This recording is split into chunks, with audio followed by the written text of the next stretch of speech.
And Dave, one analyst that we talked to said these could be the most important negotiations ever, and that talks could be redefined in the future by the negotiations that go forward. The battle lines have already been drawn, and the UAW is saying no more concessions.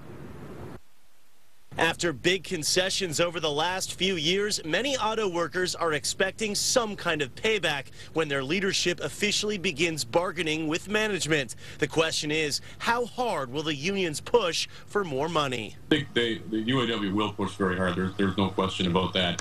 However, I don't think it's reasonable to expect that they will return to the levels of compensation that we've seen in past years.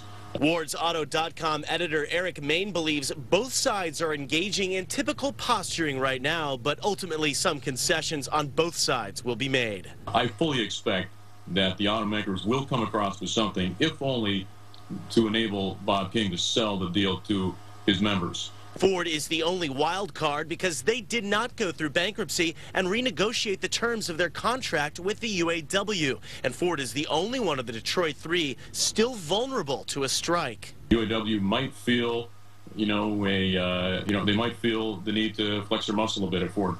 In an interview with Mary Conway last week, UAW Chief Bob King made it clear his membership is not ready for any more big concessions.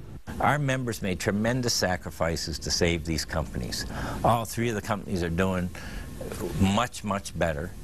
Not out of the woods, I would argue, in a global economy, but doing much better. And there would be no justification for any concessions, any further sacrifices. Now, that does not mean that we won't work together every day like we do today to make the highest quality vehicles, to have continuous improvement in productivity. And the negotiations will have to be completed by mid-September, and that's when those contracts expire. Tomorrow, Chrysler's leadership as well as UAW leadership will meet for that ceremonial press conference and handshake to kick off the talks, but these companies actually have been in discussions for several months. Reporting live outside Solidarity House, I'm Tom Wade, Channel 7 Action News.